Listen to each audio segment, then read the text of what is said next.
पिछले कुछ टाइम से इंडिया में इस टर्म का यूज सबसे ज़्यादा देखने को मिला है। मेरे बॉयकॉट स्कैम वाले वीडियो में चाणक्य आनंद जी एक लंबा कमेंट करते हैं और बॉयकॉट ट्रेंड के सपोर्ट में 17 ऐसे पॉइंट्स देते हैं जिनको हम 4 कैटेगरीज में डिवाइड कर सकते हैं। जैसे कि पहला, कॉन्स्टिट्यूशनल रीजंस। इन्होंने कहा है कि बॉयकॉट फ्रीडम ऑफ स्पीच का हिस्सा है जो आर्टिकल 15(2) के अंदर आता है। बॉयकॉट कैंसिल कल्चर और बैन से डिफरेंट है। कैंसिल कल्चर का मतलब है जब कोई किसी को कास्ट, रिलीजन या पॉलिटिकल आइडियोलॉजीज के बेसिस पर उसे कैंसिल करे। आमिर खान को मूवीज़ बनाने का फ्रीडम जितना है, हमें एज अ कंज्यूमर उसके मूवीज़ को बॉयकॉट करने का उतना ही हक है। देखिए, सबसे पहले तो freedom of speech article 19(1)(a) में आता है और मैं फ्रीडम ऑफ स्पीच के खिलाफ नहीं हूँ, लेकिन बॉयकॉट के नाम पर कैंसिल कल्चर को भी प्रमोट किया जा सकता है। बाकी कंज्यूमर वाली बात आपकी सही है। दूसरा, बॉयकॉट वर्सेस आमिर खान। इन्होंने कहा है कि आमिर खान जी की मूवी लाल सिंह चड्ढा को बॉयकॉट करने के पीछे 3 रीजंस है। ए, पीके मूवी कोर हिंदू बिलीव्स को अटैक करता है और आमिर जी ने मुस्लिम्स रिलीजन के बारे में कुछ नहीं कहा है। पीके मूवी में आमिर खान जी ने बस एक्टिंग की है, लेकिन उस मूवी का राइटर, डायरेक्टर और प्रोड्यूसर्स सारे अलग अलग लोग हैं। बी, पास्ट में आमिर खान जी ने हमारे प्रेजेंट प्राइम मिनिस्टर के बारे में कमेंट किया है, लेकिन किसी और पॉलिटिशियन के बारे में कुछ नहीं कहा। लेकिन उनको उसके बाद बहुत सारे इवेंट्स में हमारे प्रेजेंट प्राइम मिनिस्टर के साथ देखा गया है। हमारे प्रधानमंत्री जी ने कोशिश की है और हमें सपोर्ट करना चाहिए उस चीज़ को, क्योंकि उनकी नीयत सही है। वो चाह रहे हैं कि देश को साफ सुथरा बनाए, तो हमें उसको सपोर्ट करना चाहिए। सी, उन्होंने कहा है कि वो as a Muslim unsafe feel करते हैं इंडिया में।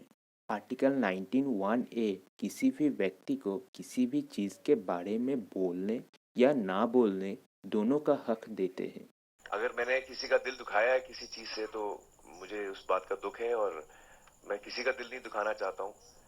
और आई थिंक बाकी अगर लोगों को जिनको फिल्म नहीं देखनी है, तो मैं उस बात की इज्जत करूँगा। तीसरा, मोरल रीजंस। इसके बाद आनंद जी कहते हैं कि जिनके ऊंचे ख्यालात थे वो पूरे बॉलीवुड को बॉयकॉट कर रहे हैं, उनको एक्टर्स या स्टोरीज से कोई फ़र्क नहीं पड़ता, क्योंकि आईआईएम अहमदाबाद के प्रोफेसर धीरज शर्मा ने अपने रिसर्च में दिखाया कि 20 में से 18 मूवीज़ जो इंडिया और पाकिस्तान दोनों देशों में रिलीज़ हुई है, उन मूवीज़ में इंडियन ऑडियंसेस को पाकिस्तानी लोग खराब दिखाया गई है, जबकि पाकिस्तान में ठीक इसका उल्टा यानी इंडियंस को खराब दिखाया गई है।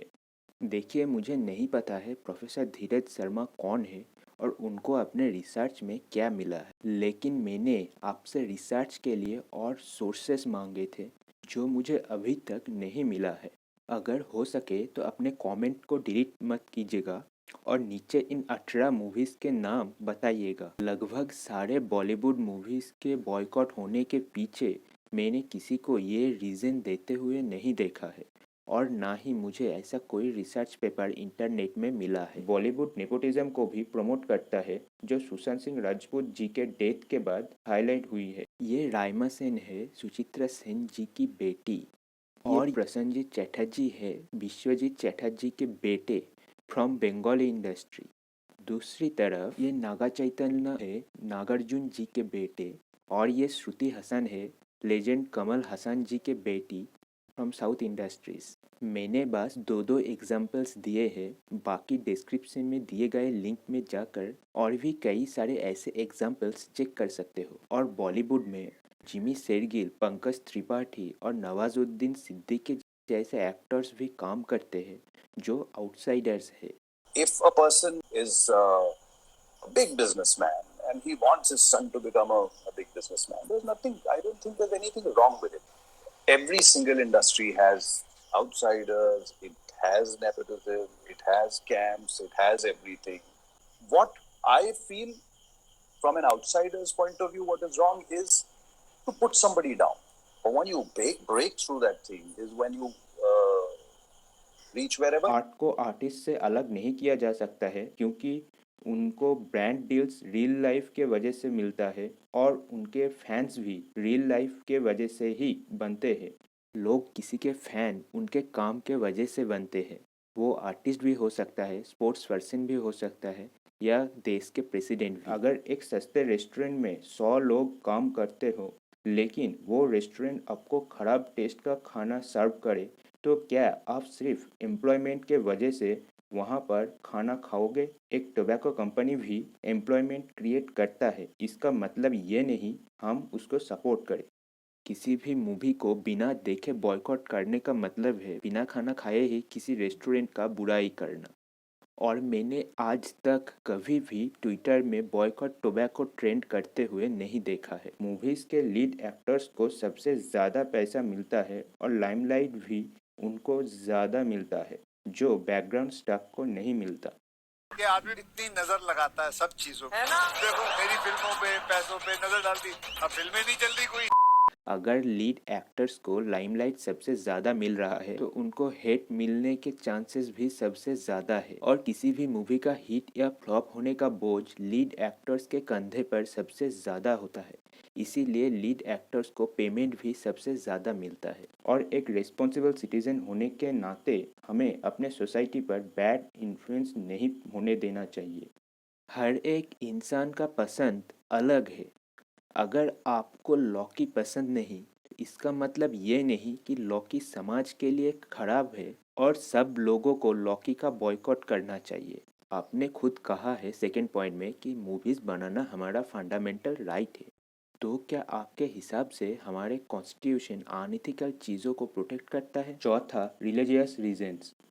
उन्होंने कहा है कि धीरज शर्मा ने 50 रैंडम मूवीज़ को एनालाइज किया है जो 1960s, 1970s, 1980s, 2000 एंड 2010 के दशक से सिलेक्ट की गई है, और उन्होंने अपने रिसर्च में ये पाया कि 58% खराब पॉलिटिशियंस को ब्राह्मण दिखाया गया है, 62% खराब बिजनेसमैन को हिंदू दिखाया गया है, 78% क्रिश्चियन वुमेन्स को खराब दिखाया गया है, और 78% मुस्लिम्स को अच्छे दिखाया जाता है, जबकि उनका कैरेक्टर्स मूवी में खराब होते हैं। देखिए, सबसे पहले तो मैं आपको मेरे मिसलीडिंग स्टैटिस्टिक्स वाले वीडियो देखने के लिए रिकमेंड करूंगा, और दूसरी बात, ये जो आपने परसेंटेजेस कहा है ये बस उन 50 मूवीज़ के अकॉर्डिंग है, जबकि सिर्फ साल 1960 में 120 मूवीज़, साल 1970 में 91 मूवीज़, साल 1980 में 132 मूवीज़, साल 2000 में 82 मूवीज़ और साल 2010 में 136 मूवीज़ रिलीज़ हुई है। इसका टोटल 684 मूवीज़ होती है। और नोट कीजिएगा, ये सिर्फ 5 साल के मूवीज़ है, ना कि 5 दशक की। अगर ऐसी रिसर्च सच में की गई है तो क्या 50 मूवीज़ की डेटा काफ़ी है आपके क्लेम को प्रूव करने के लिए? और मैंने अमर अकबर एंथोनी मूवी नहीं देखा है, लेकिन अगर हम हर एक मूवीज़ को इसी नज़रिए से देखते रहे तो मूवीज़ के निर्माताओं को अपने कैरेक्टर्स के लिए इमेजिनरी नाम सोचना पड़ेगा। वहीं पर 35 में से 22 हॉलीवुड मूवीज़ में लीड एक्टर्स को चर्च जाते हुए दिखाया जाता है। नेगेटिव कैरेक्टर्स तो हॉलीवुड के मूवीज़ में भी होते हैं, तो वो जिस धर्म के होंगे क्या उस धर्म का अपमान नहीं होगा? मूवीज़ जैसे V for Vendetta, Spotlight, books जैसे लुक बैक इन एंगर, इनमें कहीं ना कहीं कुछ चर्च या पोप के बिहेवियर्स को क्रिटिसाइज़ किया गया है। और मुझे नहीं लगता है कि कोई भी राइटर जब एक स्टोरी लिखता है तब वो ये सोच के लिखता है कि चलो आज किसी का इंसल्ट करते हैं। कैरेक्टर्स को स्टोरी के हिसाब से ड्रॉ किया जाता है। मूवी के पहले डिस्क्लेमर में भी ये चीज़ कहा जाता है।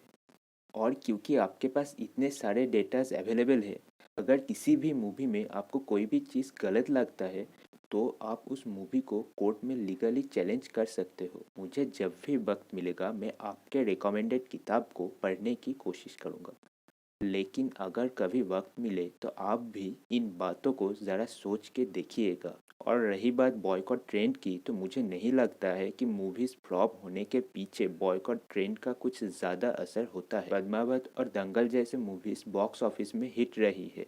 अगर सिनेमा हॉल में नहीं तो लोग OTT प्लेटफॉर्म या फिर कहीं से डाउनलोड करके देख ही लेते हैं।